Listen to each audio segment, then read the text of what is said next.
আসসালামু আলাইকুম এভরিওয়ান, চলে আসলাম আরও একটা নতুন ব্লগ ভিডিও নিয়ে। আজকে আমি চলে আসছি আমাদের শশার জমিতে। অনেক তাড়াতাড়ি জমিতে পানি হওয়ার কারণে আমাদের শশা এবং কদুর গাছ দুটোই মারা গেছে। যেহেতু জমিতে কোনো গাছ বেঁচে নেই, সে কারণে আমাদের শশার মাচাটা ভেঙে ফেলতে হবে। আর সেই উদ্দেশ্যে আজকে আমরা জমিতে আসছি। অনেক তো বকবক করলাম, এবার চলেন শশার জমিতে যাওয়া যাক। আর কিছুদিন পরে আমাদের এলাকাতে কচুর সিজন শুরু হয়ে যাবে।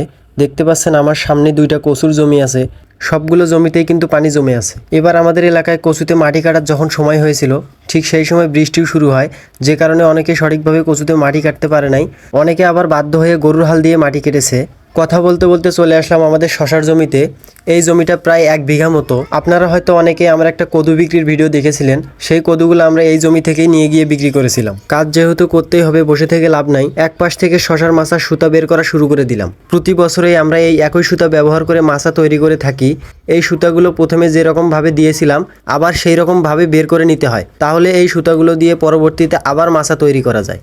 আমাদের এলাকাতে দেশি শশার চাষ সব থেকে বেশি হয়ে থাকে, যে কারণে আমরা এরকম ফ্ল্যাটভাবে মাচা দেই। আবার অনেক জায়গায় হাইব্রিড শশা চাষ করে, তারা আবার অন্যভাবে মাচা দিয়ে থাকে। আমাদের এই পদ্ধতিতে মাচা তৈরি করলে অনেক ভালো পরিমাণে শশার ফলন পাওয়া যায়। জমিটা যেহেতু 1 বিঘা মতো, সেই কারণে দেখতেই পাচ্ছেন আমি অনেকক্ষণ যাবত সুতাটা পেঁচতে আসি কিন্তু শেষ হবার নামই নিচ্ছে না। এইভাবে করে আমরা সবগুলো সুতা পেঁচানো শেষ করে ফেললাম। শশার গাছ বাঁধার জন্য আমরা যে প্রতিটা খুঁটিতে একটা মোটা সুতা দিয়ে টানা দিয়েছিলাম, এখন সেই সুতাটা খুলে দেওয়ার পালা।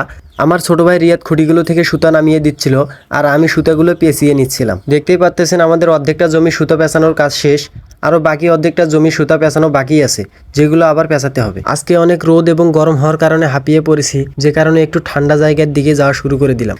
সামনে যে বাড়িটা দেখতে পাচ্ছেন, ওই বাড়িটা চালিতে গিয়ে আমি বসবো। এখানে বসে কিছুক্ষণ জিরিয়ে নেব এবং এরপর আবার কাজে নেমে পড়বো। এরকম তাপ এবং গরমের মধ্যে কৃষকদের প্রতিনিয়ত কাজ করে যেতে হয় তাদের ফসল ফলানোর জন্য।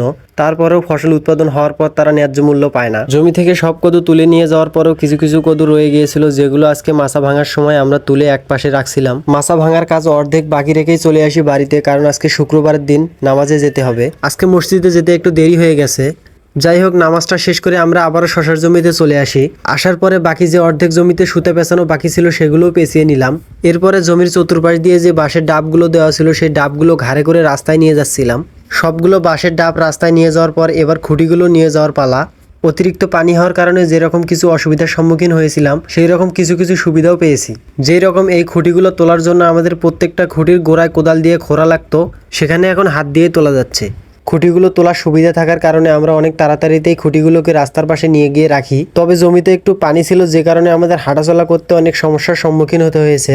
সব ধরনের সমস্যাকে উপেক্ষা করে আমরা সবগুলো খুঁটি এবং সবগুলো সুতা নিয়ে রাস্তার পাশে খামাল দিয়ে রাখি।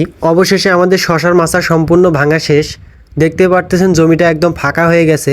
কাজ করতে করতে কখন যে বেলা গড়িয়ে সন্ধ্যা নেমে গেছে বলতেই পারিনি। এতক্ষণ পর্যন্ত যারা ভিডিওটা দেখেছেন তাদেরকে অসংখ্য ধন্যবাদ। যদি ভিডিওটা ভালো লাগে তাহলে পেজটাকে ফলো দেবেন এবং ভিডিওটাতে একটা লাইক দিয়ে যাবেন। আপনাদের একটা লাইক আমাকে নতুন করে ভিডিও বানানোর জন্য মোটিভেশন যোগায়।